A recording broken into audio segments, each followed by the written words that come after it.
Gente, em 1969, Dr. Lloyd Jones, ele sempre fechava as conferências puritanas, e nesse ano ele fez uma palestra para encerrar a conferência puritana daquele ano, em Londres, e ele fez essa palestra, podemos aprender da história? Essa era a pergunta, podemos aprender da história? E ele começa essa palestra, que foi uma palestra crucial, porque foi nesse ano que ele se separou do J.I. Packer, os dois organizavam juntos essa conferência, e o impacto dessa palestra dele foi muito grande, muito forte. E acabou havendo um certo desentendimento entre eles. E ele começa exatamente por esse texto que eu coloquei aí, em que ele diz assim: talvez não exista nada que tenha denegrido tanto a glória de Deus como a história do seu povo na igreja. Já não animou muito, né? Por isso vou tratar desse assunto sobre aprender da história. O famoso dito de Hegel faz-nos lembrar que o que aprendemos da história é que não aprendemos nada da história. Ora, no que se refere ao mundo secular, essa é uma verdade plena e indubitável. A história da raça humana mostra isso claramente. A humanidade, em sua loucura e estupidez, sempre repete os mesmos erros. Não aprende e se nega a aprender. Mas não aceito isso como sendo próprio do cristão. O meu ponto de vista é que o cristão deve aprender da história. Que por ser cristão é seu dever fazer isso e deve animar-se a fazê-lo. Isso tudo indica que o cristão deve aprender da história. O meu argumento é que, para nós, é sempre essencial suplementar a nossa leitura teológica com a leitura da história da igreja. Senão, corremos o perigo de nos tornarmos abstratos, teóricos e acadêmicos em nossa visão da verdade. E, deixando de relacioná-la com os aspectos práticos da vida diária, logo estaremos em dificuldade. É interessante porque a história da igreja, conforme o Dr. Lloyd Jones falou aí, ela deve ser para o nosso ensino, ela deve trabalhar em nós, ela deve fazer um efeito sobre nós. Esse é um dos alvos nossos aqui, que cada um de nós seja impactado pelo estudo da história da igreja, que haja efeito sobre nós, que nós possamos sair da coisa abstrata teórica e possamos ver ali pessoas de carne e osso lutando com a verdade, que a gente possa se identificar naqueles homens e naquelas mulheres do passado, que são irmãos nossos, só que em outro tempo, que passaram por lutas, que passaram por dificuldades, que tiveram que enfrentar grandes ameaças, e ali a gente pode aprender muita coisa. E é isso que eu espero que a gente consiga. Que a gente não caia naquela atitude, né, daquela história que se conta, né, de uma mocinha que foi chamada a preparar um estudo sobre a história da igreja, e ela então muito preocupada em fazer o melhor possível, e ela ficou pensando, por onde começar? Por onde começar? E aí ela chegou à conclusão de que ela tinha que começar do começo. Tem que começar lá do início mesmo. Isso é o certo. E aí, então, no dia da apresentação, ela pegou a folhinha dela e aí ela foi ler, então, o trabalho dela. E aí ela começou, se posicionou e disse: nosso pastor nasceu em 1933. Eu espero que essa não seja a atitude de nenhum de nós de achar que a igreja começa com a nossa igreja, né? São séculos de história, são 2000 anos de história, com muita coisa acontecendo e influenciando tudo que a gente crê, tudo que a gente vive hoje. Pode passar então? Mas o que é a igreja? Nós vamos estudar a história da igreja, mas o que é a igreja? E aí nós temos aí a Confissão de Fé de 1689, no seu capítulo 25. Ali nós vemos então a definição da igreja universal. A igreja universal ou católica, católica significa universal. Eu vou procurar não usar o termo católica para me referir ao catolicismo romano, porque é uma maneira errada da gente se referir, é uma maneira equivocada, né? Sempre vou preferir utilizar o romanismo em vez de catolicismo. Catolicismo é uma maneira errada de se expressar, né? Nós somos membros da igreja católica, certo? Universal. Católico significa universal. O próprio nome, Igreja Católica Romana, já é uma contradição de termos. Ou é católica ou é romana. Certo? Então aí já é um problema. A Igreja Universal ou Católica, que com respeito à obra interna do Espírito e da verdade e da graça pode ser chamada invisível, consiste no número total dos eleitos que já foram, estão sendo ou ainda serão chamados em Cristo o cabeça de todos. Essa história da Igreja Universal ou invisível, nós não temos como estudar. Porque ela é invisível, nós não temos como fazer uma análise dela. Nós vamos fazer uma análise da Igreja visível, com todos os problemas que ela tem. Todas as pessoas ao redor do mundo que professam fé no Evangelho e obediência a Deus mediante Cristo, de acordo com o Evangelho, e que não destroem o seu testemunho com alguma doutrina fundamentalmente errada ou conversão profana, esses podem ser chamados de os santos, de que se compõe a igreja visível. E todas as congregações deviam ser constituídas de pessoas assim. Mesmo as igrejas mais puras sobre a terra estão sujeitas a erros doutrinários e a comprometimentos. Isso é muito importante, vai aparecer o tempo inteiro. Algumas se degeneraram tanto que deixaram de ser igrejas de Cristo e passaram a ser sinagogas de Satanás. A despeito disso, porém, Cristo sempre teve e sempre terá um reino neste mundo até o fim dos tempos. Esse reino é formado dos que nele creem e confessam o seu nome. Muitos chamam a história da igreja de Terceiro Testamento. Certo? Então, nós temos o Primeiro Testamento. Qual seria o Primeiro Testamento? O Velho Testamento, ou o Antigo Testamento. Temos o Segundo Testamento, que é o Novo Testamento. E nós temos o Terceiro Testamento, se é que se pode dizer assim, é uma maneira de falar. Porque, na verdade, é uma sequência da história daquilo que Deus faz no meio do seu povo. Isso é o que nós temos no Antigo Testamento, a história do que Deus faz no meio do seu povo. É o que nós temos no Novo Testamento, a história do que Deus faz no meio do seu povo. E é o que nós temos na história da igreja, a história do que Deus faz no meio do seu povo. Qual o problema, qual a diferença que nós temos? Qual o problema que a gente tem no Terceiro Testamento, vamos dizer assim, em relação aos outros dois? Quem é que arrisca?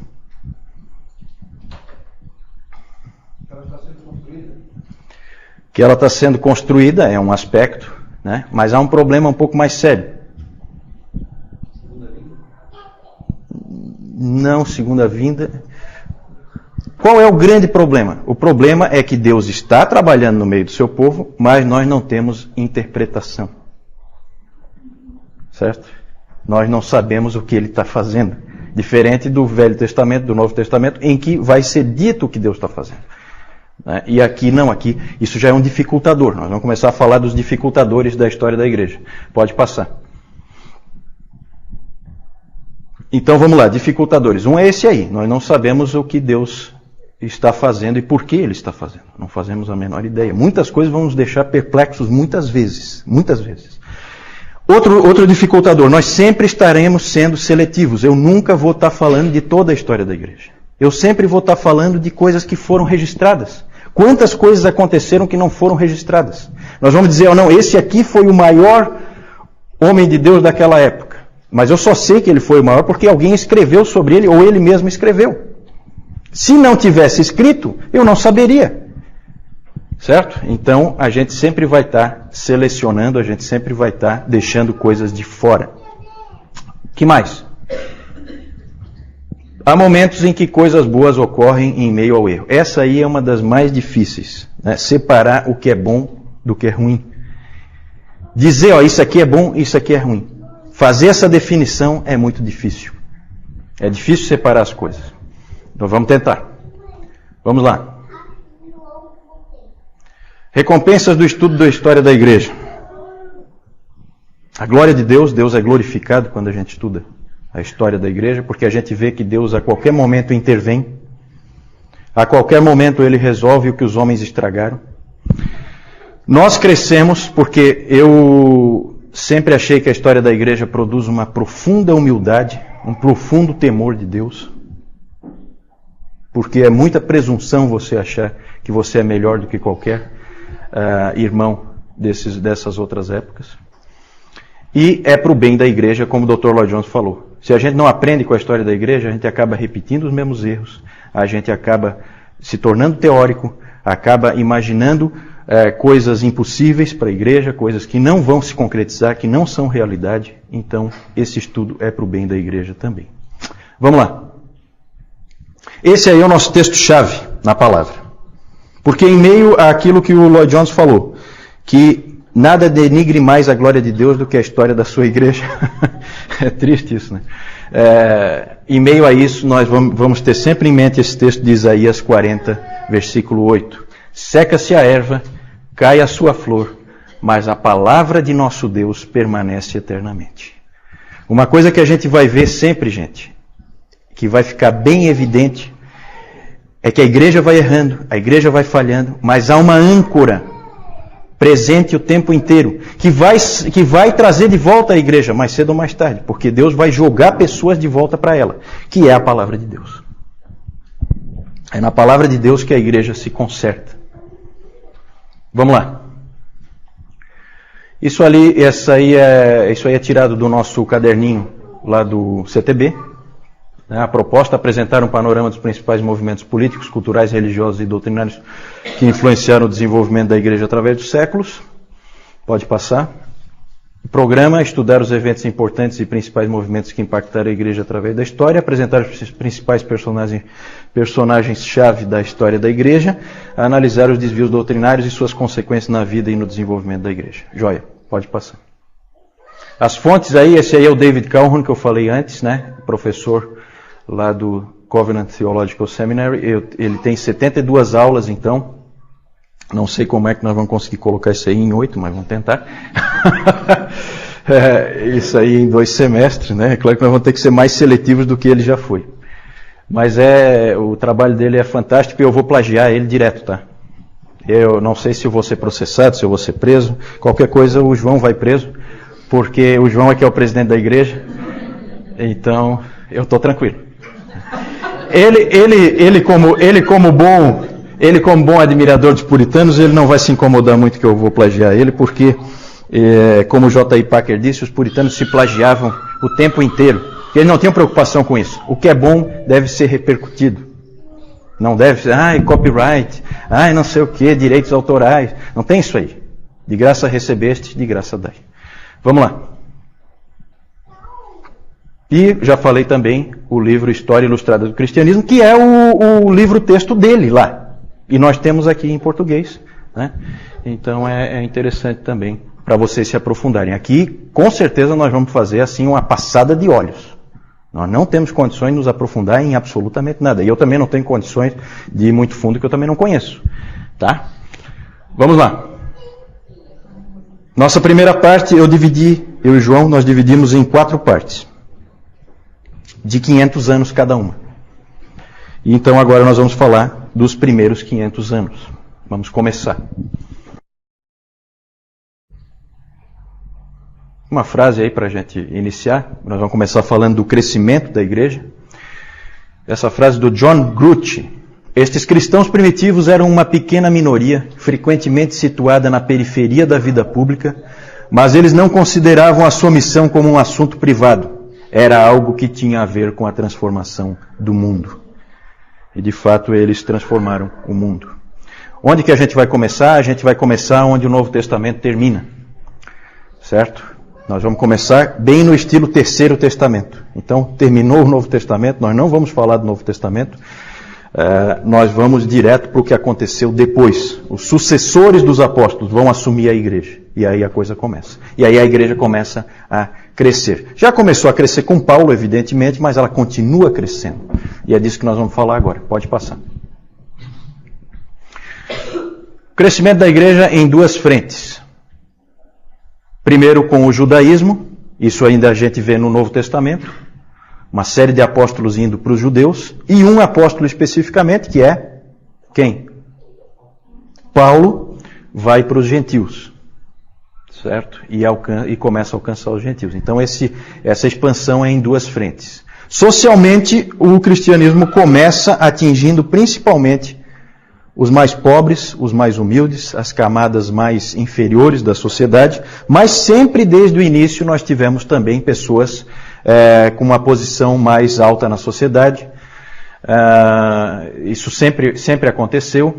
E foi aumentando, começou, lá pelo ano 60, começou a entrar mais gente em postos mais elevados dentro do Império Romano, começaram a se tornar cristãos também. Mas a gente sabe que sempre houve também pessoas mais ricas e mais bem posicionadas na sociedade, desde o início. Tanto que o Clemente de Alexandria, ele fez uma pregação em que ele falava: que tipo de pessoa rica pode ser salva? Então essa também era isso a gente tem, né, os escritos dos pais mostrando isso. Geograficamente, quero mostrar geograficamente. Pode passar, isso que eu quero mostrar no mapa. Esse mapa está ruim de ver aí, que só vendo. Mas aqui em vermelho nós temos as áreas atingidas pelo cristianismo no primeiro século. Ainda no primeiro século. Onde o cristianismo já tinha se espalhado no primeiro século. São as áreas em vermelho. Aqui fica Israel, né? Aí nós temos aqui a Ásia Menor. Aqui nós temos a Caia, né? A Grécia, aqui Corinto. Nós temos aqui Roma. E essa linha que aparece aí fora são os limites do Império Romano. Então vocês vejam que o cristianismo cresce dentro do Império Romano, num primeiro momento. Em amarelo nós temos o crescimento dele, o estágio em que ele já tinha chegado, o cristianismo, no ano 185. 185, que século é? Como é que vocês estão de história aí? Que século é? Primeiro? Segundo, né? Sempre pensem assim, sempre quando fala século segundo são os anos 100 e pouco. Fala em século terceiro são os anos 200 e pouco. Sempre volta um. Por quê? Porque só fecha o século no ano, terceiro século só fecha no ano 300. Então fala assim, segundo século são aqueles anos 101, 102, 103, 104 e assim por diante. Tá? Então no ano 185 vejam que já tinha se espalhado muito, já tinha atingido aqui o Egito, já tinha atingido todo o norte da África, aqui regiões do norte da África, e tinha ido longe, tinha ido até lá na Gália, onde é a França hoje, né? Tinha chegado lá em cima, onde hoje é a Alemanha, da cidade de Colônia, já tinha chegado o Evangelho, e também lá na Espanha. Lembram que Paulo queria ir para a Espanha? Nós não sabemos se ele realmente chegou aí, mas alguém chegou. Alguém chegou lá. Alguém levou o Evangelho lá. Então é impressionante como vai crescendo, vai se espalhando, vai indo para todos os lugares do Império Romano. Vejam bem que o cristianismo, a gente às vezes pensa assim, não, o cristianismo começou ali na Judéia, e aí depois ele foi para a Europa. Não é bem assim, gente. O que é marcante aí em termos de geografia? Onde é que o cristianismo está crescendo? Império Romano, sim. Isso em termos de política. Em termos de geografia, onde é que o cristianismo cresce?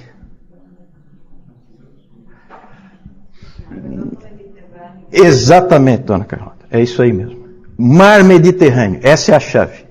Certo? Por quê? Porque está cheio de cristãos aqui na África. Um monte de coisa que a gente vai ver, um monte de pais da igreja, são africanos. Aí alguém fala assim, mas Agostinho é africano. Né? Aí você fica pensando, né? Africano, uma pessoa de cor negra,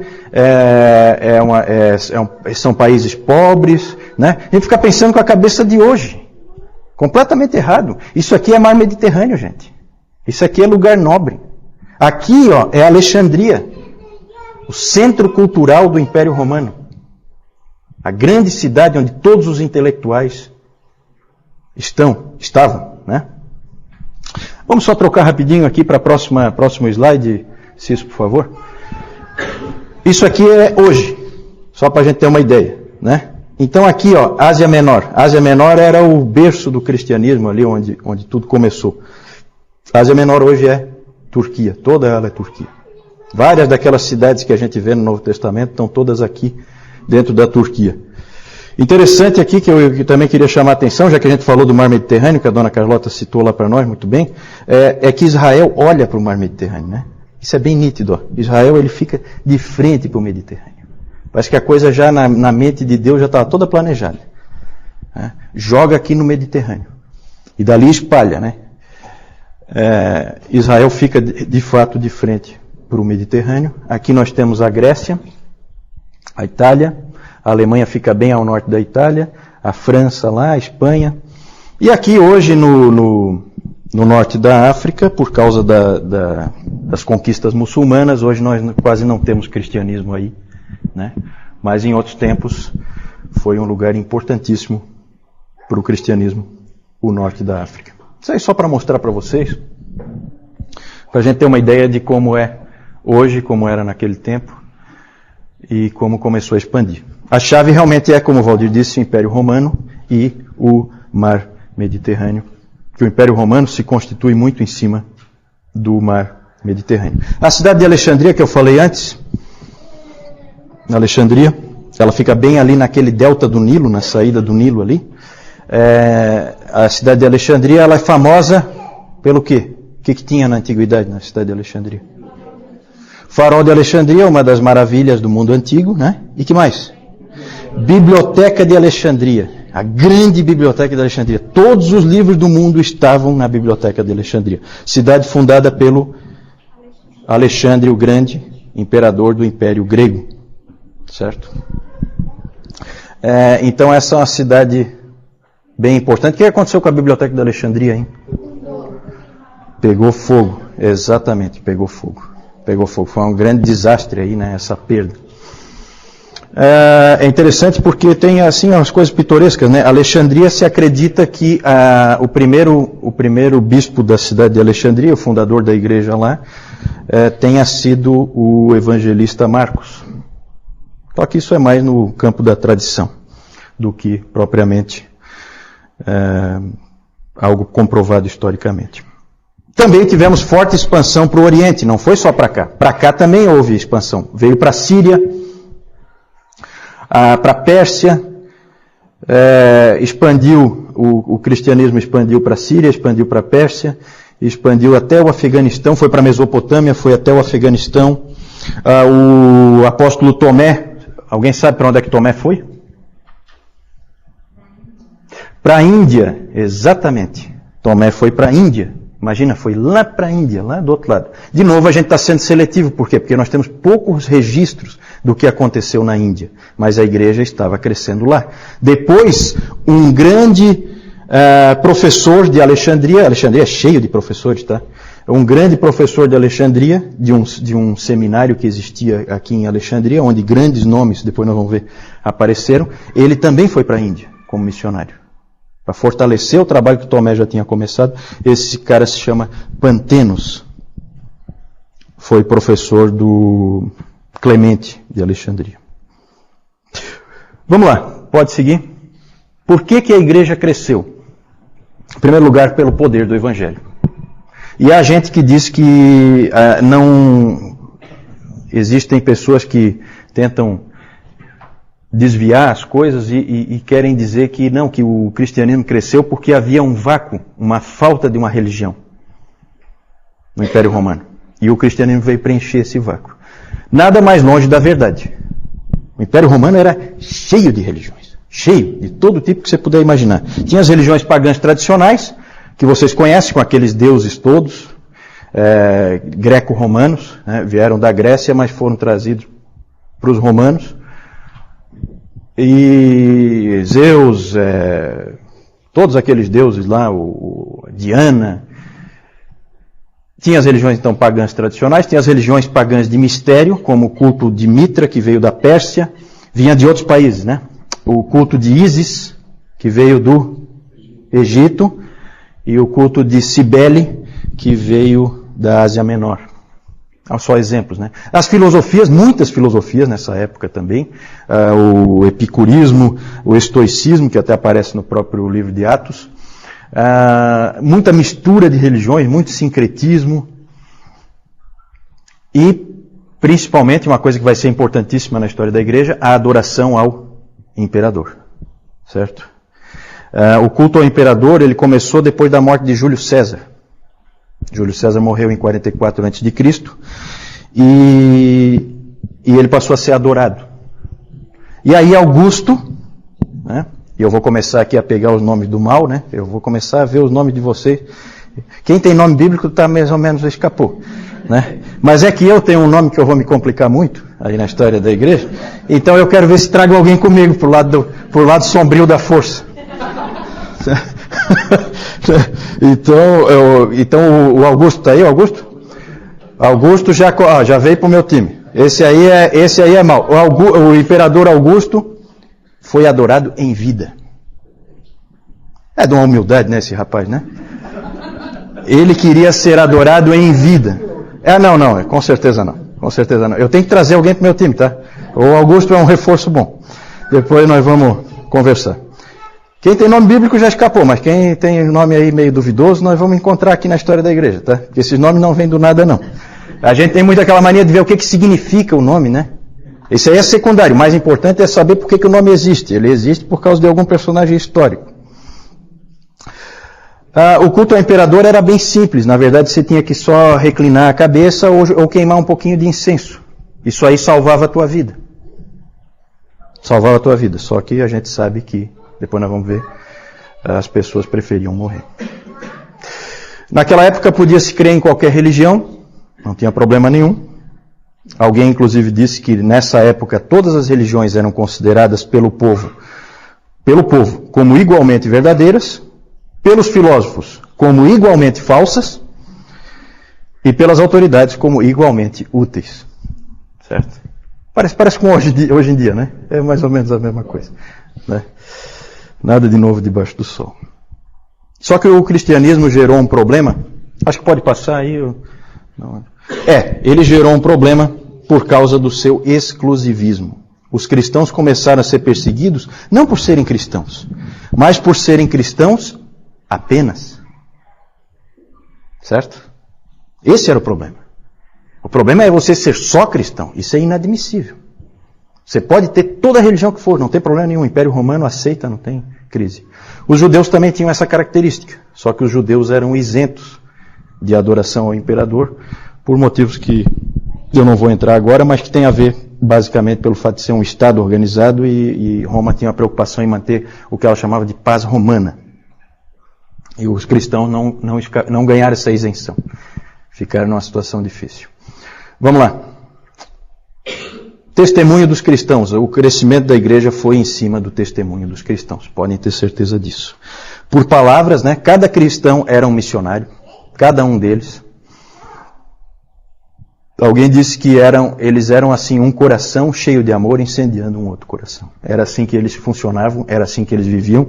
Os mercadores levavam o evangelho de cidade em cidade, de feira em feira. Os soldados levavam o evangelho de posto em posto. E assim a coisa ia migrando. Eles então testemunhavam por palavras, eles testemunhavam pelos seus atos, porque eram pessoas extremamente boas, que faziam o bem e impressionavam as pessoas por isso, porque isso não era comum naquele tempo, não era tempo do politicamente correto, nada disso. Cada um por si, Deus por todos. E eles eram diferentes. Eles cuidavam dos pobres, eles cuidavam dos doentes, eles cuidavam dos encarcerados, eles cuidavam dos órfãos, eles cuidavam das viúvas, eles ajuntavam as crianças que tinham sido jogadas na sarjeta, eles faziam todas essas coisas e eles impressionavam aos outros por isso. E eles se amavam a ponto de dar a vida uns pelos outros. Um dava a vida, o outro ia junto com ele. Então isso tudo impressionava, isso tudo afetava. E principalmente eles testemunharam também pela morte. Tertuliano disse aquela famosa frase bem conhecida, que o sangue dos mártires é a semente da igreja. Podemos passar para o próximo aí. Eu acho que agora nós temos algumas figurinhas aí. O João vai só apresentar para vocês. Já que eu tenho o risco de ser preso, então vou ser preso por algum motivo. Aqui nós vemos são as estradas que eram construídas lá na antiguidade pelos escravos. A Roma, como ela dominava toda aquela região ali, então ela botava os escravos para fazerem aqui as estradas, tá? Aqui tem essa ponte aqui, nós não sabemos direito onde é, mas a gente vê aqui como já era evoluído o sistema romano ali de construções. Próximo. Aqui nós vemos também a principal entrada naquela época de acesso a Roma, que é a Via Ápia. Nós vemos aqui todas essas entradas aqui, como ela já era bem formada e como ela era bonita também ali, tipo uma alameda. Não se compara a nossa agora, mas a estrutura dela era muito boa. E aqui nós temos os templos ali na cidade de Éfeso. Aqui o templo já de Diana. Aqui nós temos a foto, uma estátua de Diana. Aqui podem ser vistos, talvez aí não dê de ver que está meio embaralhado, mas aqui são vários seios que tem aqui. Dá para ver como ela tinha um domínio muito grande. E aqui a gente vê a coluna onde ela foi, a cidade onde atualmente ela, a foto atual da cidade onde ela era feita. E aqui a gente vê o pilar daquela construção lá. Próximo. Aqui nós vemos também, como o Juliano falou ali, o culto a Mitra. Aqui, esse aqui era o Mitra ali, o poder dele, a força que ele tinha, estava mostrando a força ali, ele matando um touro, tá? E aqui era tipo um batismo. A pessoa ficava aqui embaixo, tinha um piso cheio de furo, eles matavam o animal aqui em cima, o sangue corria por esses buraquinhos aqui e batizava a pessoa lá embaixo com sangue. É meio carnal, né? Ali estava mostrando, o Mitra ele venceu então o touro, aquilo ali tem a ver com a astrologia, tá?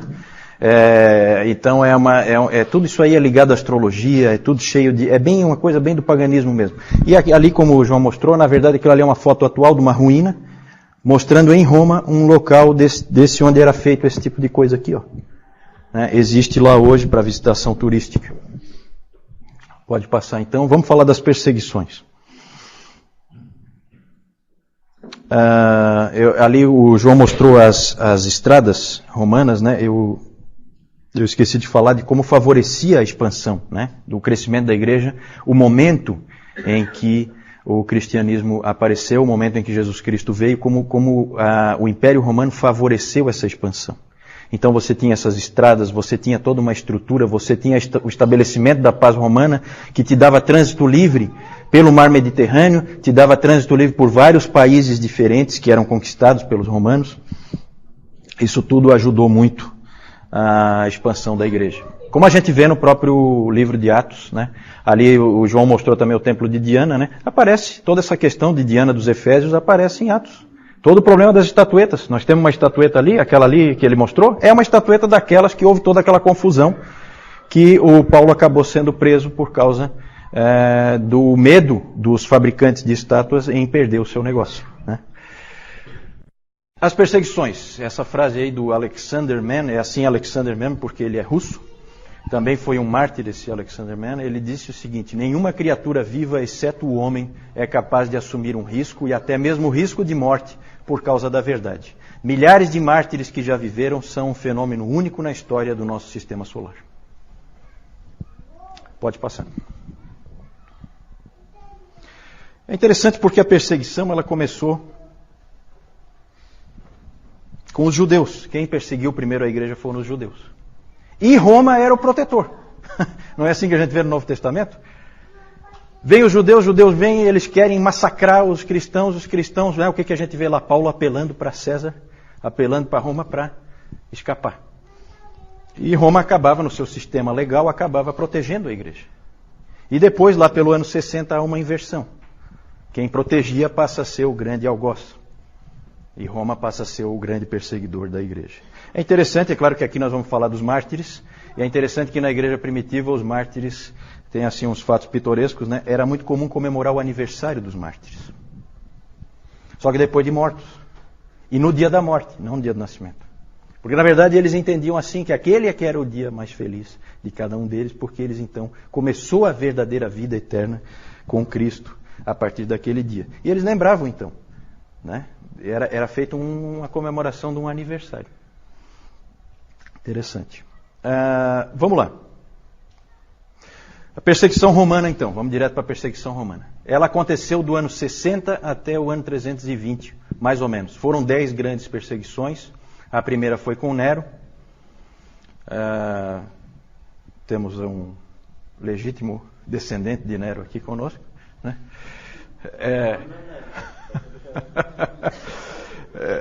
E aí nós temos as 10 perseguições, então. Nero, Domiciano, Trajano, Marco Aurélio. Marco Aurélio tem algum aí? Também vai para aquela minha lista. Sétimo Severo, Maximino, Trácio, Décio. O Décio. Décio não está mais, né? O Décio. Esse Décio é bom. Esse aí é fera. Porque foi com esse imperador Décio que houve a primeira perseguição generalizada no Império. Ele foi o primeiro a querer realmente destruir o cristianismo completamente. Os outros não, nós já vamos falar sobre isso. Depois Valeriano, Aureliano, e depois a outra perseguição generalizada, porque eu também marquei aí, numa cor diferente, é a perseguição sob Diocleciano, que também foi uma tentativa de varrer o cristianismo totalmente do Império. As outras todas seguiram o padrão de Trajano, assim chamado. Usa-se essa expressão, padrão de Trajano. Trajano aqui, ó. Qual é o padrão de Trajano? Existe uma carta de Trajano para o governador Plínio, da Bitínia, dizendo como que ele tinha que se comportar em relação aos cristãos. E ele dizia o seguinte para o Plínio: não gaste tempo com os cristãos, não faça nada. Deixe eles quietos, não faça nada. A não ser que haja o quê? Denúncia. Se alguém vier reclamar para você de que aquele cara é cristão, aí você dá um jeito nele, obriga ele a adorar o imperador para resolver o problema. Então, esse foi, na maior parte do tempo, a perseguição foi assim, certo? Então, era assim, se você tinha um vizinho encrenqueiro, né, Emerson? Né? Você tinha um vizinho encrenqueiro, então você estava numa situação difícil. Porque ele ia acabar te denunciando e aí você ia ser colocado contra a parede. Na maior parte do tempo, os cristãos viviam tranquilos, não havia problema, não havia dificuldade, a não ser que houvesse denúncia. É claro que você fica com medo o tempo inteiro, porque a qualquer momento alguém pode te denunciar. Então, era uma situação ruim. A primeira perseguição é interessante ali, a perseguição sob Nero, foi uma perseguição terrível. E aí nós temos o historiador romano Tácito, que não tinha nada de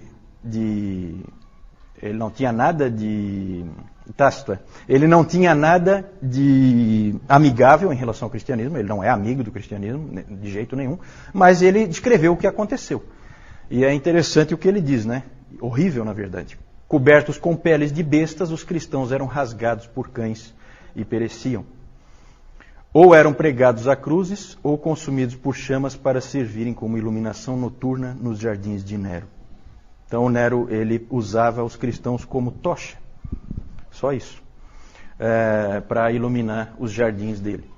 Colocava peles em cima, peles de animais, né, em cima deles, para que os cães rasgassem eles em pedaços. Então vocês têm ideia do que esses nossos irmãos sofreram. Nessa perseguição morreram 2 apóstolos importantes em Roma. Quem? Pedro e Paulo, né? Pedro e Paulo. Esse Nero tem um lugarzinho especial para ele no inferno. Esse está tranquilo. Esse com certeza não tem nenhum aí não, né? Então tá. Essas perseguições, gente, muitas pessoas permaneceram firmes e foram para a morte. Tá? Mas não vamos nos iludir. Muitas pessoas também cederam. Muitas pessoas não foram fiéis, não conseguiram ter a coragem de dar a própria vida, até porque, como eu falei para vocês, cultuar o imperador era um ato simples, que você fazia com a maior tranquilidade, não tinha muita dificuldade, era uma questão de consciência você fazer ou não. Pode passar? Já falei, também já falei do Décio. Vamos falar. Eu vou colocar alguns exemplos rápidos, não temos tempo para ficar, né? As histórias são histórias maravilhosas. Se vocês tiverem tempo de ir atrás dessas histórias, são histórias muito bonitas desses mártires do passado. Nós temos a história de Perpétua e Felicidade, que existe o Diário de Perpétua. O Diário de Perpétua, que depois que ela morreu foi completado, né? Mas é provavelmente o escrito mais antigo de uma mulher cristã. É o Diário de Perpétua. Ela morava em Cartago, foram presos 5 catecúmenos. Vocês sabem o que são catecúmenos? Nós vamos falar mais sobre isso depois, tá? Eles foram presos 5 catecúmenos. São pessoas que não foram batizadas ainda. Eles foram presos, 3 homens e 2 mulheres. Perpétua era uma mulher de uma família nobre, 22 anos, tinha um filho. A Felicidade era escrava dela, estava grávida de 8 meses, e elas foram presas numa dessas perseguições. Eu acho que foi na do Décio. E aí é muito comovente a história do pai da Perpétua levando o filho lá, tentando convencê-la, mostrando o filho, falando para ela, pensa na tua mãe, pensa no teu pai, pensa no teu filho. Não é tão fácil. O pai dela ia lá. E ela então chegava e dizia e falava para o pai, você está vendo esse pote de água aqui? Estou vendo. Pois é, esse pote de água pode ser alguma coisa diferente do que ele é? Ele pode querer ser alguma coisa diferente de um pote de água? Aí ele disse, não. Aí ela respondeu, pois é, eu sou cristã. Eu não posso ser diferente disso. Eu sou uma cristã. E aí ela acabou indo para a morte. Um dos 5 morreu na própria prisão. Eles foram torturados, tá? Eu não vou entrar em detalhe.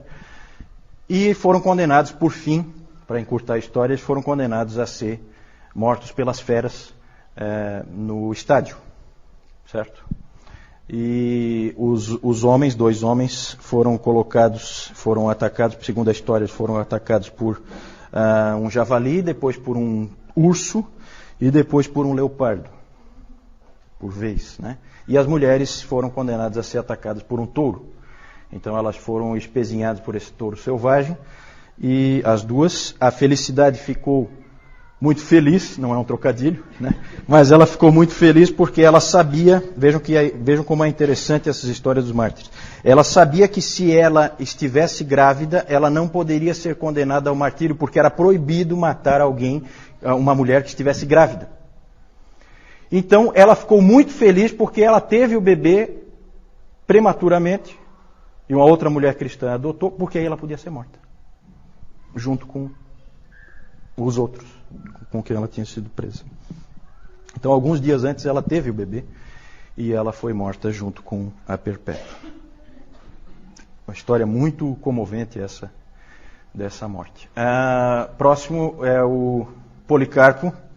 Policarpo é sempre uma pessoa interessante, é um dos pais da igreja, e ele conheceu João pessoalmente, o apóstolo João. Teve muita instrução com o próprio João. E é interessante isso, né? E ele foi um grande pai da igreja, muito amado pelas pessoas que o conheciam e o seguiam. E esse Policarpo, várias vezes o povo dele deu um jeito dele escapar da perseguição, mas ele teve um sonho uma vez em que ele era queimado e tal, e ele viu que Deus queria que ele parasse de fugir e que ele fosse finalmente morto. E a história é uma história fantástica, vale a pena vocês lerem, nós não temos tempo de ver aqui, mas o diálogo dele com o governador lá, romano, é um diálogo fantástico, né? Tem episódios assim fantásticos, né? Os cristãos eram chamados de ateístas. Então o governador romano disse assim, por que você não fala abaixo os ateístas, lá no meio do julgamento, com um monte de gente? E ele tinha a intenção de que o Policarpo dissesse abaixo os ateístas contra os cristãos. Aí o Policarpo, esperto como era, pegou e fez ao contrário. Apontou para todas as pessoas que estavam em volta dele, querendo que ele morresse, e disse, abaixo os ateístas. Ele reverteu, né? Reverteu a coisa. Por fim, ele disse, o governador apertou ele o máximo que pôde, e aí ele falou que a famosa frase, né? 86 anos eu servi ao meu Senhor, e ele nunca me falhou. Como é que eu vou poder agora negar a Cristo Jesus, o meu Rei? Então ele falou isso, e aí foi condenado. E aí ele foi colocado numa estaca para queimar, queriam pregá-lo para ele não fugir, ele disse, não, eu vou ficar aqui, eu não vou sair. Não precisa pregar, não pregaram mesmo. E aí queimaram ele, e aí a história é fantástica porque o fogo envolveu ele e não queimou ele. Ele abriu ficou um tipo de uma célula em que ele ficou no meio. Então foi obrigado um soldado a ir lá com uma espada e matar ele lá porque ele não pôde ser queimado. Ele não queimava. Ele era, como é que se diz? Ele não era inflamável. Não era. Outra história. Só assim, exemplos que eu estou dando, né? Os 40 mártires de Sebaste. É uma história sensacional essa aí. Aconteceu na Armênia, eram 40 soldados, todos eles cristãos. Houve uma forte perseguição e o governador Licínio lá foi levantar quem eram os soldados que eram cristãos. Soldados romanos, veja que interessante. Soldados romanos eram cristãos, eles então foram condenados e a punição que o governador estabeleceu para eles foi colocá-los num lago gelado durante a noite inteira. Eles tiraram a roupa, entraram os 40 no lago e iam ficar lá a noite inteira. Enquanto isso, os romanos montaram uma tenda com água quente, né, para forçá-los a apostatarem, né? Forçá-los a saírem. Então, tinha água quente ali, prontinha para recebê-los a qualquer momento. E era então uma prova, era uma tentativa de fazer eles apostatarem, que era sempre o alvo dos romanos. Os romanos nunca queriam matar ninguém, eles queriam que apostatassem, queriam que deixasse de ser cristão. E aí é muito interessante porque esses 40 mártires entraram e alguém puxou lá, começaram a cantar. E começaram a cantar assim, 40 bons soldados, 40 mártires de Cristo. Começaram a cantar, cantavam todos juntos, né? Imagina 40 homens cantando isso dentro de um lago congelado. E a noite ia passando e tal, de repente um deles fraquejou e saiu. E foi lá para a aguinha quentinha, a aguinha morna, né? Aí sabe o que aconteceu? Eles estavam cantando, aí eles assim, 39 mártires, 39 soldados de Cristo. E o guarda deles, vendo isso, ficou tão impressionado, ele já estava, né, sob uma forte impressão. O guarda que estava cuidando deles tirou a roupa e entrou lá, para ocupar o lugar do outro. Aí a música, 40 mártires de Cristo, 40 soldados de Cristo, né? E eles morreram ali. É muito interessante porque tem os nomes deles registrados, o nome dos 40. Hoje a gente tem os nomes deles. Quem tiver o nome ali, escapa daquela minha lista. Tá? Vamos lá. Razões da perseguição. Aí é bem interessante. Acusações de todo tipo contra os cristãos. Acusações de canibalismo. Por que será, hein? Canibalismo, hein? Já pensou nós aqui, BVN, aí alguém vai e chama a polícia, não, tem canibalismo lá dentro. Por quê? Exatamente. Rumores de que eles comiam o corpo e o sangue de alguém. Sacaram aí onde é que está o esquema? Era a ceia, né? Acusações de canibalismo, de incesto. Por que incesto será, hein?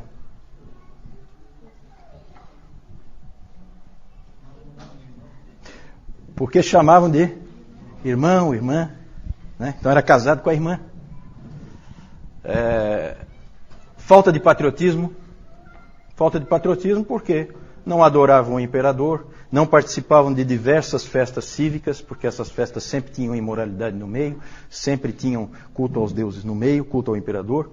Então eles não eram patriotas, eram considerados avessos ao Império Romano. Ódio à raça humana. Ódio à raça humana. Essa era uma acusação que tinha também, porque eles eram considerados antissociais. Tácito disse que eram pessoas tremendamente antissociais, não participavam das atividades sociais, não participavam das festas. Isso mostrava era repulsa, né, pelas outras pessoas. Então eles eram acusados disso também. Olha, vejam que interessante, eles eram acusados de serem antifamília. Por que será antifamília?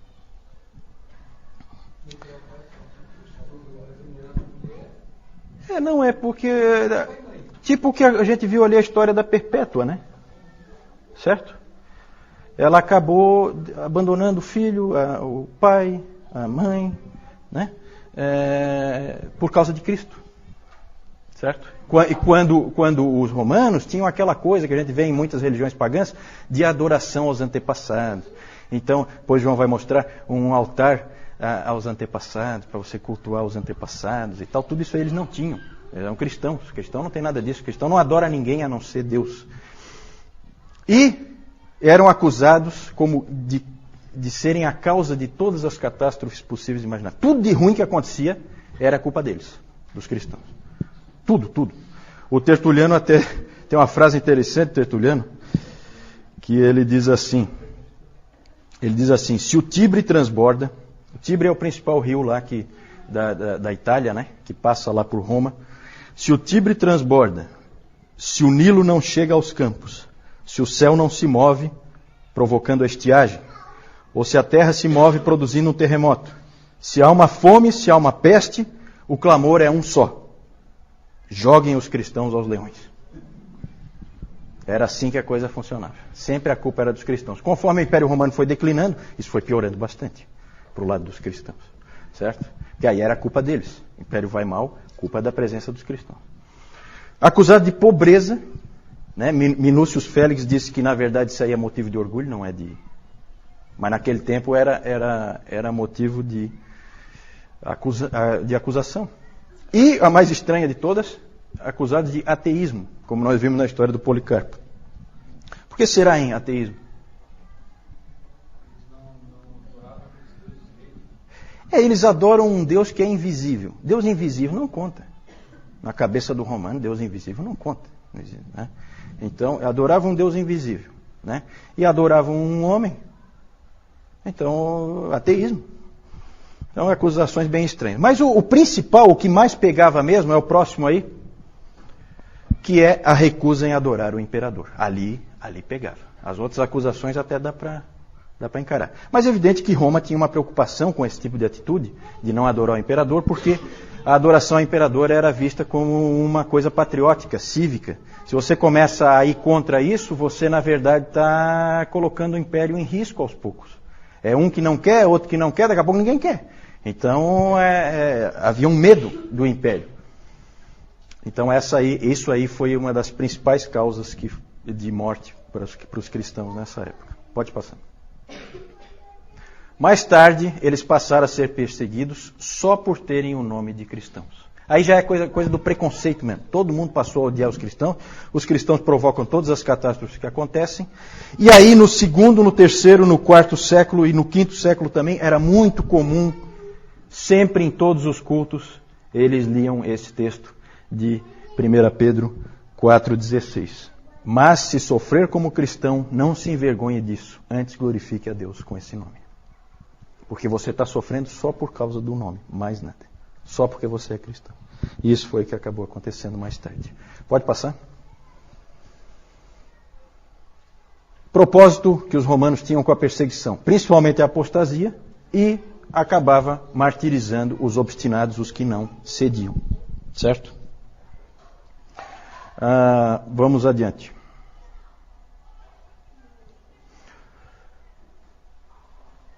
Os resultados da perseguição. O F.F. Bruce, ele disse que a igreja estava preparada para a catástrofe desde o seu início. O próprio Senhor da igreja, o Senhor Jesus Cristo, tinha preparado. Ele tinha dito, se perseguiram o Senhor, como é que não vão perseguir os servos? Não é? Não foi isso que ele disse? Então a igreja sempre esteve preparada para tomar pau. Para levar a bordoada. Sempre esteve preparada. E isso pesou muito a favor da igreja. Ela se fortaleceu em meio à perseguição. Ela, na verdade, foi purificada. Vocês podem imaginar que nesse tempo não tinha muito cristão nominal. Quem é cristão de verdade. Não é cristão só de nome, né? Porque não é fácil ser cristão nessas condições. Não é nada fácil. E então provocou uma purificação da igreja. A igreja era muito pura nessa época. E também provocou a extensão da igreja, aquela frase do Tertuliano, o sangue dos mártires é a semente da igreja. Interessante aí é que chegou uma época, a igreja estava tão preparada para a perseguição, que chegou uma época, gente, que as pessoas começaram a buscar o martírio. Aí os presbíteros, os líderes da igreja, tiveram que segurar essa turma. Porque o cara começava a querer ser morto. Tinha gente fazendo de tudo. Aí era aquela coisa, é por denúncia, então eu mesmo vou me denunciar. Já que eu não tenho um vizinho mala, como alguns irmãos aqui têm, né? Eu mesmo vou lá me denunciar.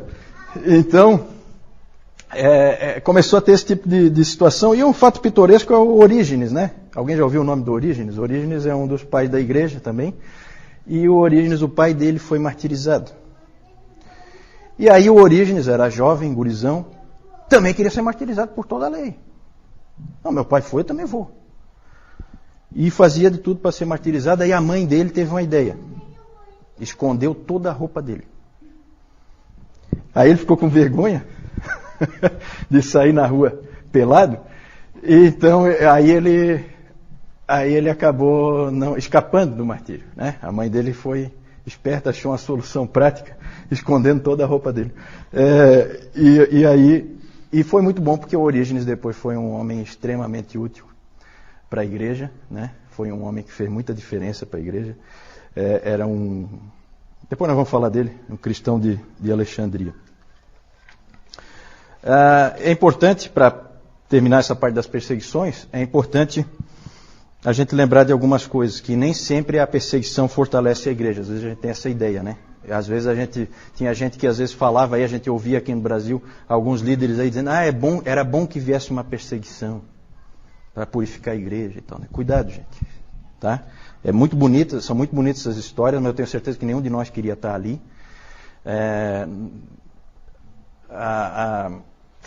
Às vezes a igreja realmente foi purificada e aumentou, mas também houve vezes em que isso não aconteceu. Houve vezes em que a igreja foi dizimada em diversos lugares, certo? Nós vamos ver isso aí mais para frente, especialmente na Ásia e na África, a igreja foi completamente dizimada e destruída por perseguições. Outra observação é que a gente pensa muito nos primeiros séculos, nesses 250 anos ali de perseguições no Império Romano, a gente pensa muito como a época da perseguição aos cristãos, não é verdade? A gente tem essa tendência, né? Quando, na verdade, com certeza, a gente pode dizer com certeza, que o número de cristãos martirizados naquele tempo, nesses 250 anos, é menor, bem menor, do que o número de cristãos martirizados nos últimos 50 anos no mundo. Certo? Então a gente não pode esquecer nunca, gente, da igreja sofredora hoje. Aqui, como nós vemos aqui, esse aqui é o Coliseu, tá? Aqui são os cristãos que eles vão ser sacrificados pelas feras. Aqui a gente pode ver um leão saindo aqui. O que acontecia? Eles deixavam vários dias os animais sem comida, para que quando eles entrassem não tivessem escapatória. Eles já iam atrás de comida. E a comida aqui seriam os cristãos. E se nós olharmos aqui, esse aqui são, o que o Juliano falou ainda há pouco, cristãos pendurados aqui, servindo como iluminação para o estádio aqui. Então, além dessa carnificina aqui, ainda tinha outra coisa aqui bem parecida. E o causador disso tudo aqui foi aquele que o o Nero, que não tem ninguém aqui com esse nome, né? Pode. Então aqui nós vamos ver, de lá para cá, o Nero, meio esquisitinho ele, né? Domiciano e Trajano. São pessoas muito que a gente devia evitar os nomes. Né? Próximo. Lá também nós temos Marco Aurélio.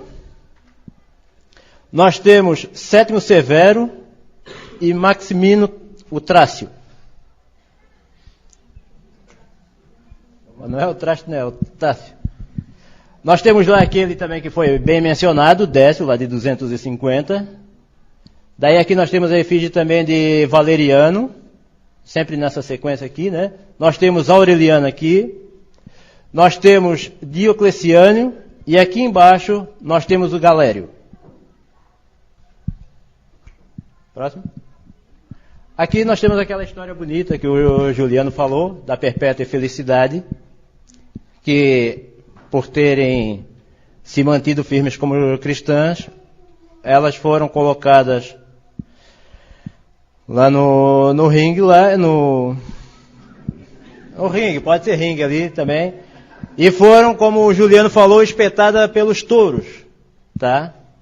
E apesar disso... Depois o soldado finalizava. A pessoa morrer, porque o animal não matava definitivamente, então o soldado ia lá e finalizava. Eu ia chegar lá. Era a próxima coisa que ia dizer. Depois disso, quando elas ainda estavam vivas, elas ainda eram espetadas pelas espadas. E aqui a gente pode ver ali a Perpétua ainda tirando a espada que ela foi cravada aqui nela. Aqui nós temos Policarpo. E aqui nós temos aqueles 40 mártires de Sebaste. Aqui já inclui aquele que saiu ou aquele que entrou. Que nós não temos. Próximo então. Aqui nós temos o altar familiar do cultos aos antepassados. E aqui a adoração do imperador. Inclusive aquele lá de Augusto ali. Era colocado aqui, as pessoas passavam, faziam reverência a ele. E aqueles que se negavam, daí eles tinham a punição. Aqui nós temos...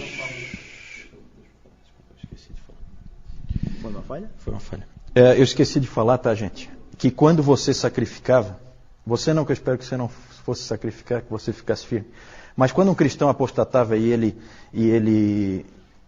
sacrificava efetivamente ao ídolo, ou ao imperador, no caso, ele recebia o chamado libelo, que era um documento provando que ele fez o culto ao imperador, adorou ao imperador, né? Isso dava para ele uma série de garantias, fazia com que ele parasse de ser perseguido, ele podia ter vida normal, diferente de outros cristãos que não possuíam esse documento. Então esse é o libelo que tinha essa intenção. A Jussara perguntou quanto à fonte das informações que tem aqui, né? A maioria das informações vem da palestra do David Calhoun, né?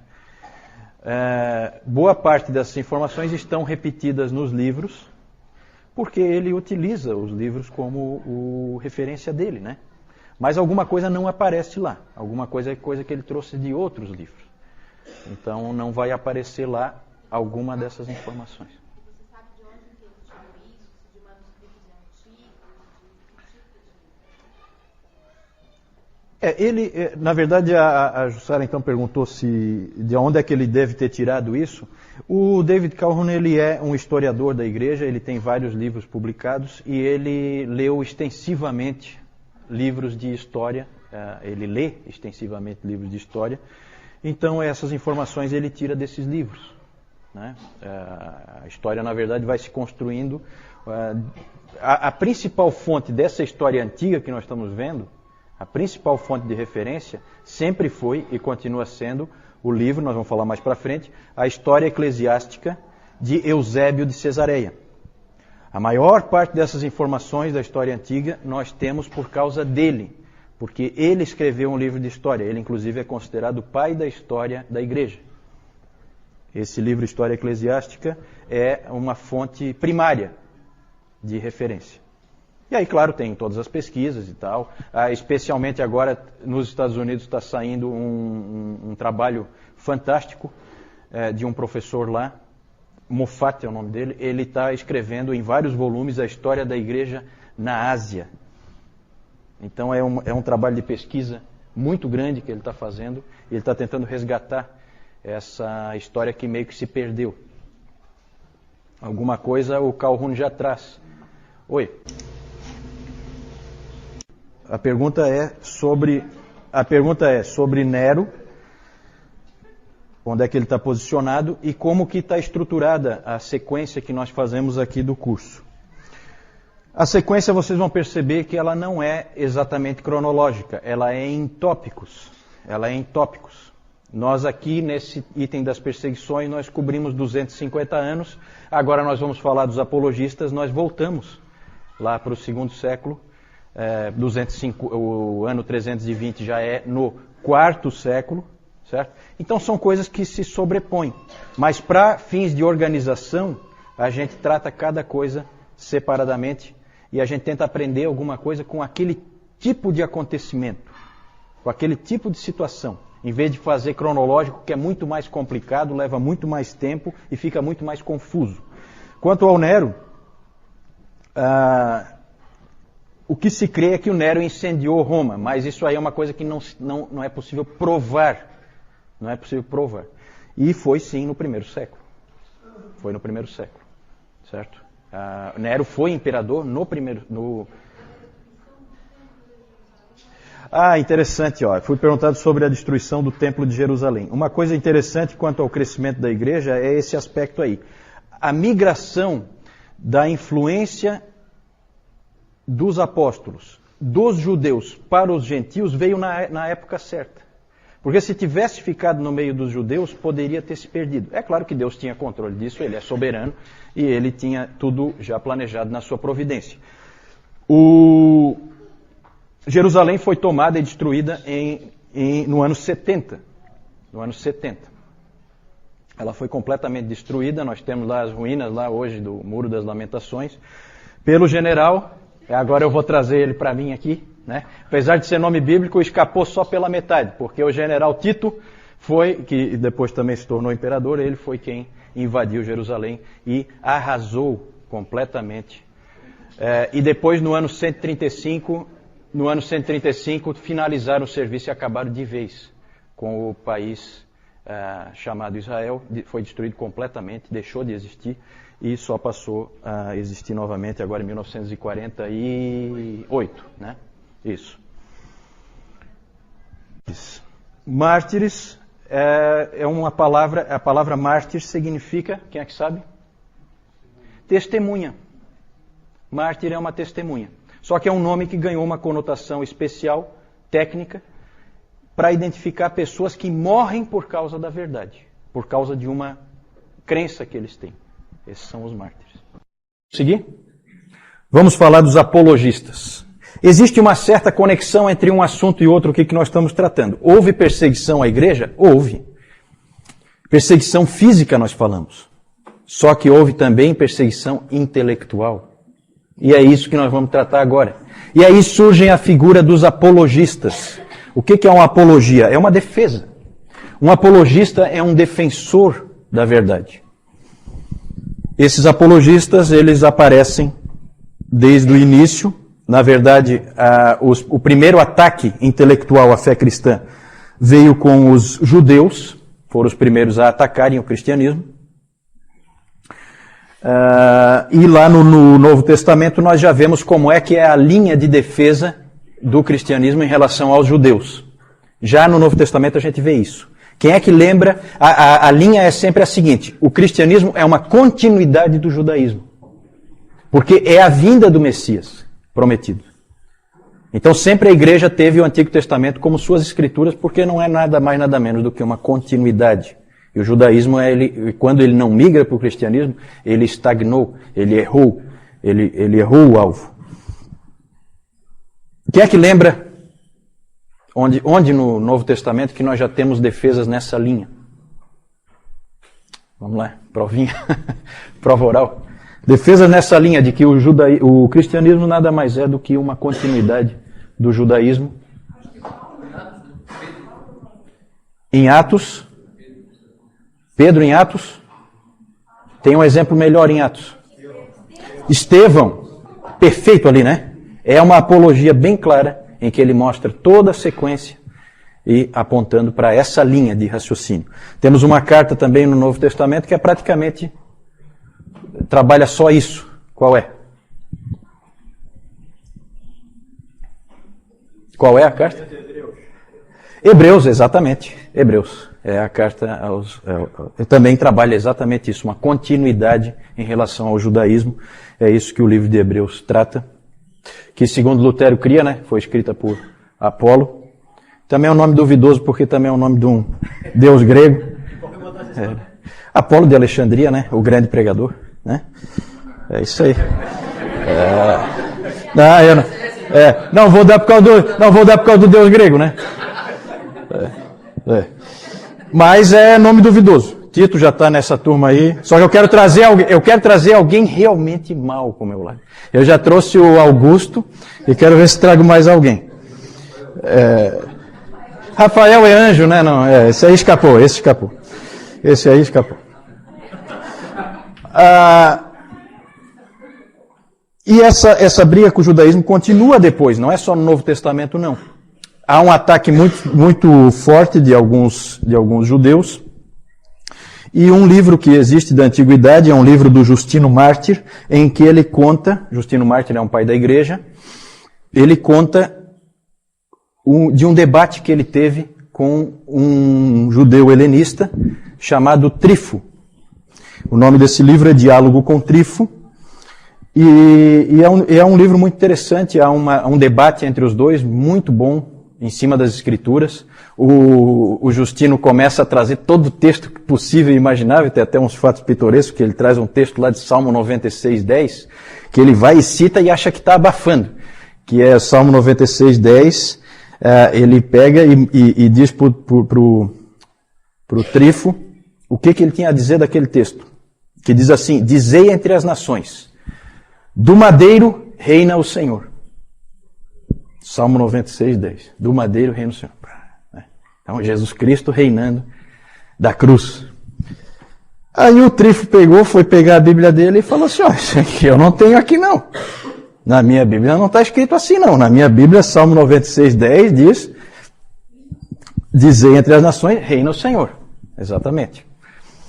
Aí o Justino dá uma de esperto e fala: tá vendo? Isso aí são esses rabis de vocês que já foram lá e tiraram aquele pedaço ali. Quando na verdade não era nada disso, era algum escriba cristão que tinha incluído um pedaço ali, né? E o Justino estava com essa cópia que não estava fiel ao original, e o Trifo tinha o Velho Testamento em hebraico, e o Justino tinha o Velho Testamento, a Septuaginta, a versão em grego. Já com esse copista que achou que estava abafando, né, botou lá em homenagem ao Senhor do madeiro e tal. E são fatos pitorescos assim. Esse debate durou 2 dias e ninguém conseguiu mudar a posição do outro, mas é impressionante nesse livro, eu nunca vi o livro, mas tem os testemunhos nesse sentido, de que houve um tratamento extremamente cortês entre eles, um tratamento em excelente nível, eles se tratam como amigos no final, uma situação que não perdurou no futuro. Depois a relação cristãos e judeus passou a ser péssima, né? Os rabis lançaram lá o tal do Talmud babilônico, atacando e jogando anátema para todo lado em cima dos cristãos, e os cristãos começaram a usar expressões do tipo assassinos de Cristo para os judeus, né? João Crisóstomo, um dos pais da igreja, foi um desses que utilizou esse nome e perpetuou esse nome aí. Quem são os judeus? São os assassinos de Cristo. Então a situação se deteriorou. Agora o judaísmo, houve então esse tipo de conflito aí com o judaísmo, mas o principal é com o paganismo. Pode passar ali. E aí nós temos várias obras da antiguidade aí, escritas por cristãos, para defender o cristianismo. Nós temos essa epístola a Diogneto. É um material muito interessante, com uma boa visão da graça, porque uma coisa que é interessante dessa época aí da história da igreja é que ninguém entendeu a graça. Ninguém. Tinha que esperar chegar Agostinho para entender Paulo, porque ninguém tinha entendido Paulo. E essa epístola chega perto. E ela é muito bonita, ela usa a expressão de que os cristãos são a alma do mundo. Ela tem, assim, momentos bem interessantes. Esse Octávios de Minícius Félix é a história de um diálogo entre Octávios e Cecílius. Esse Octávios era cristão e ele então começou a discutir com esse Cecílius e ele acaba convertendo os Cecílius. E é interessante que já naquela época, quando você pega esse material, que é lá do 2º século, você já vê os mesmos ataques à fé cristã que existem hoje. É impressionante como é sempre as mesmas coisas que se diz. Não há assim novidade, né? É sempre a mesma coisa. Esses ataques que vinham de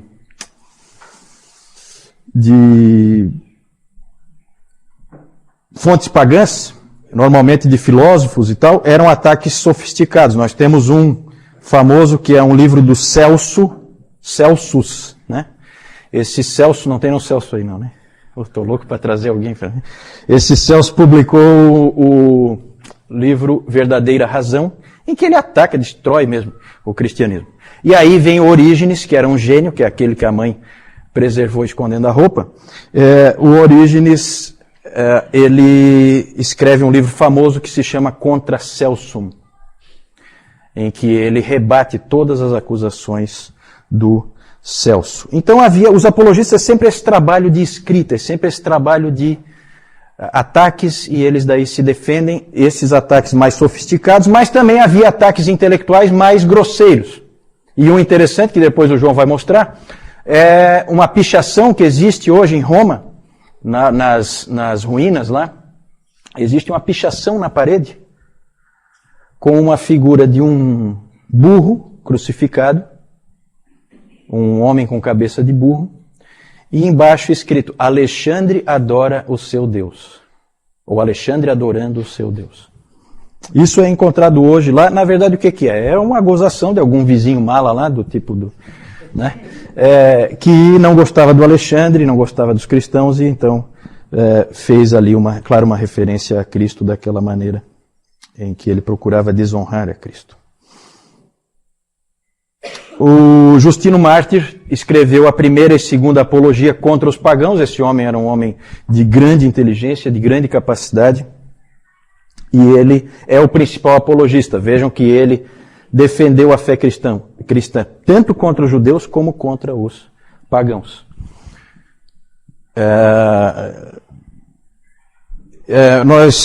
Na verdade, nós temos que agora parar para pensar um pouquinho, porque a relação entre o judaísmo e o cristianismo é evidente, é simples de ver.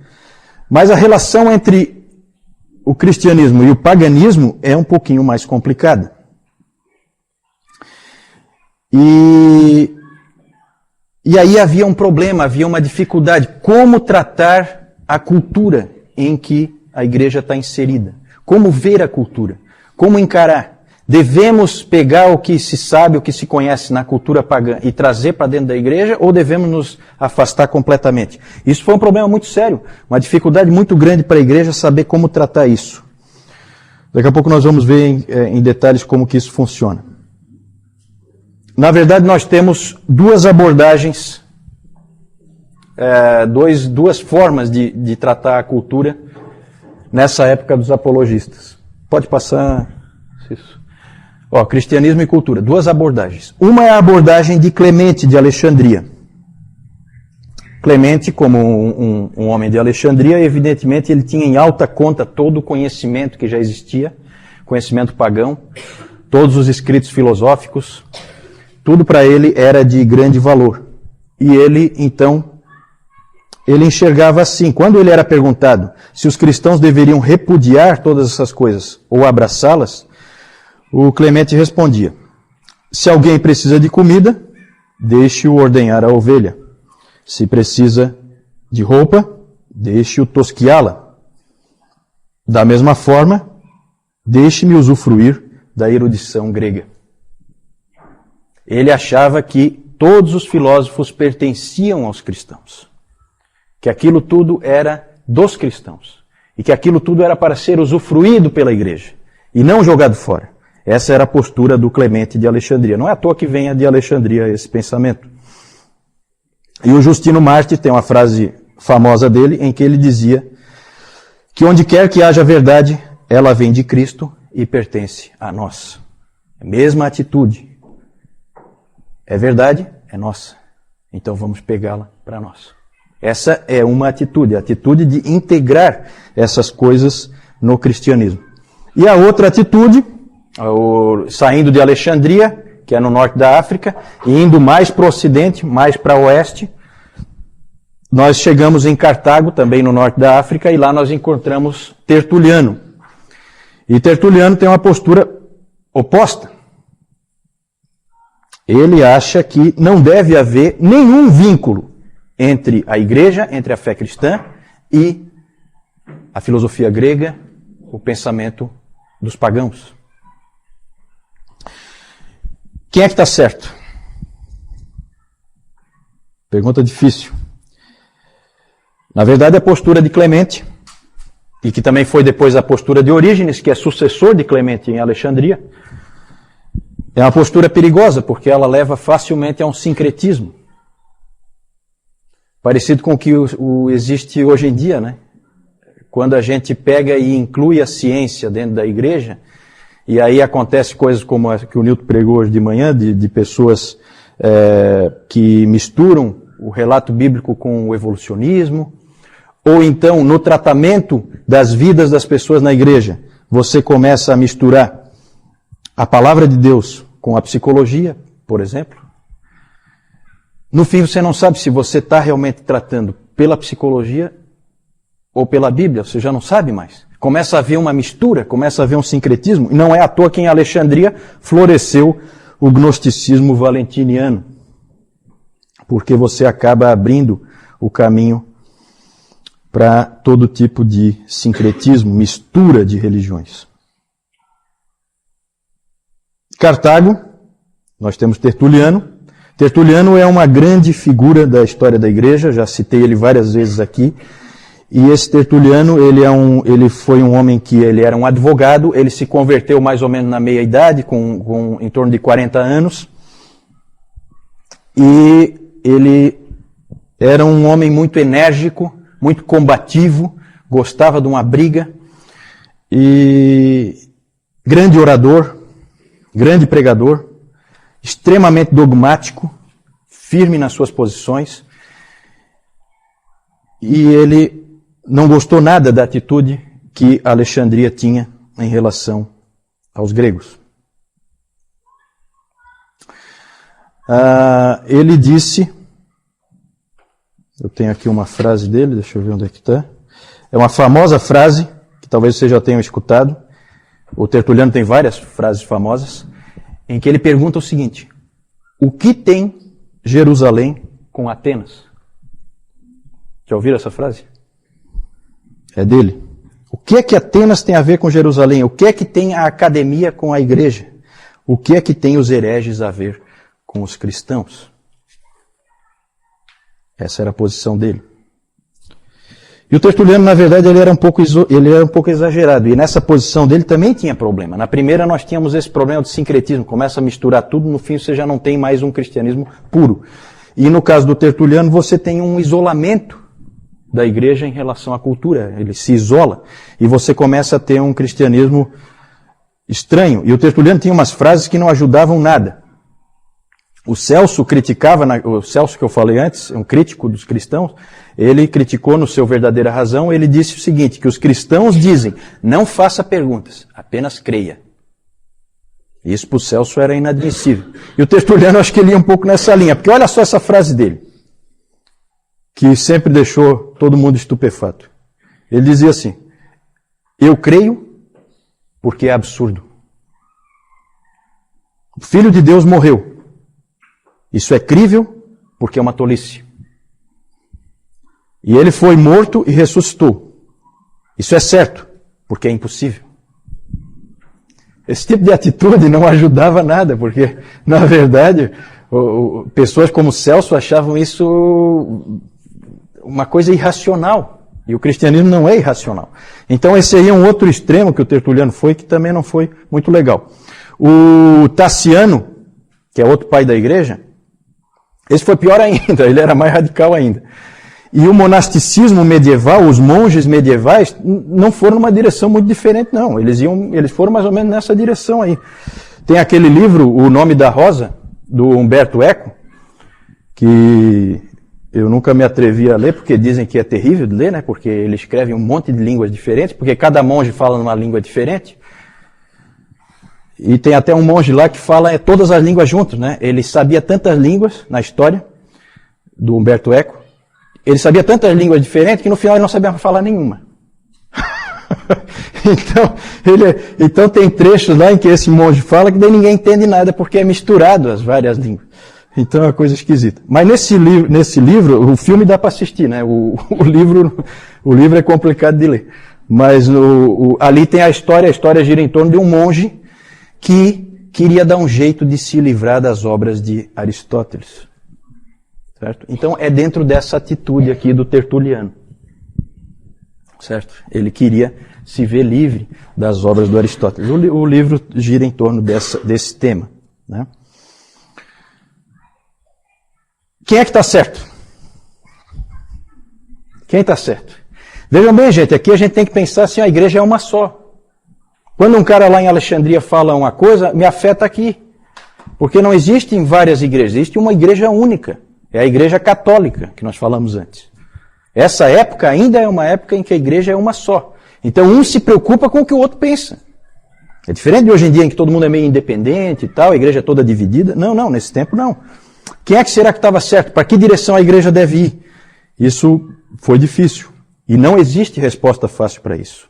Na verdade, esse problema do cristianismo em relação à cultura sempre foi um problema. E é um problema hoje ainda. O quanto da cultura você aceita, o quanto não. Você pode assistir um filme de Hollywood? É errado um cristão fazer isso ou é certo? Um irmão vai dizer que é errado, outro irmão vai dizer que é certo. Um irmão diz que podemos usufruir disso, o outro vai dizer que não. O problema continua, gente. O problema continua. Pode passar? Existe uma classificação interessante do Richard Niebuhr, em que ele classifica assim a relação dos cristãos com a cultura. Isso a gente vê ao longo da história da igreja, vai aparecendo esse tipo de tensão. Existe a situação Cristo contra a cultura. Quem é que tem esse tipo de situação que nós já vimos aqui? Tertuliano. Cristo contra a cultura, bem típico. Cristo da cultura não é o Clemente, nem o Orígenes. Aí aparece uma outra pessoa que nós vamos ver um pouquinho mais para frente, que é o Eusébio. O Eusébio de Cesareia. O pai da história da igreja. Esse aí entra ali, Cristo da cultura. Temos o Cristo acima da cultura, que aí sim entra o Clemente. E entra também mais para... Entra o Orígenes e entra mais tarde Tomás de Aquino, em que a cultura, nós temos que extrair da cultura o que é bom para nós, Cristo fica sempre acima, mas a gente usufrui da cultura que está num nível um pouco mais baixo. Aí tem a quarta visão, Cristo e cultura em paradoxo, que é a visão do Lutero, em que Lutero dizia, há uma tensão contínua, não dá para resolver, aceite. Aceite. Vai ser sempre assim. Não dá para resolver. E a última visão, Cristo, o transformador da cultura, que é a visão tipicamente de Calvino, e também podemos encaixar ali Agostinho. Nós vamos depois tratar dessas pessoas, a gente vai ver esse tipo de situação, mas sempre foi um problema, continua sendo. O livro do Niebuhr também não resolve o problema, ele só coloca o problema, não dá a solução. Acho que ninguém vai dar nunca a solução. Isso é sempre um problema na igreja, eu acho que sempre vai ser. Pode passar? João. Essa aqui é aquela pichação que foi colocada lá no muro ali daquele vizinho mala. Aqui, representando a cruz, aqui uma figura com a cabeça de um burro.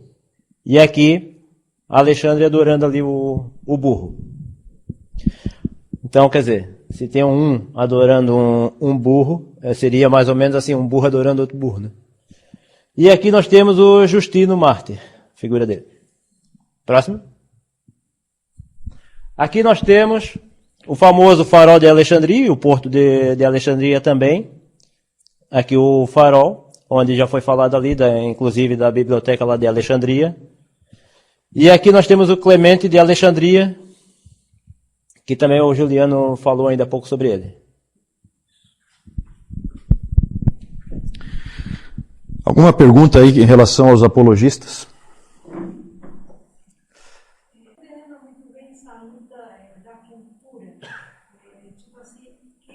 Qual seria o exemplo contemporâneo? A primeira é em relação ao que quer dizer, o que se quer dizer exatamente com cultura. Cultura aí, no caso, é o que nós costumamos chamar de mundo, né?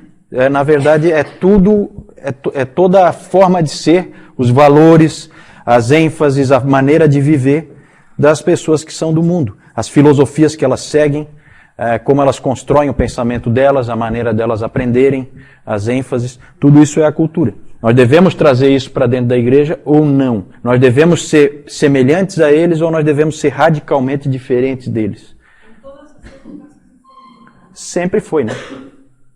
É hoje, inclusive. Nós temos grupos de cristãos, desde o Amish, que não se mistura em nada com a cultura, até o totalmente mundano que sai no bloco de carnaval, sem problema nenhum. Certo? Então existem essas gradações aí. Numa igreja católica, isso seria um problema seríssimo. Uma igreja única. Hoje as igrejas são divididas, então um não se preocupa muito com o que o outro faz. Mas naquela época, afetava. Quem é que está certo? Para onde a igreja deve ir? Quem é que nós devemos ouvir? Devemos ouvir Tertuliano ou devemos ouvir Clemente? Né? É o problema.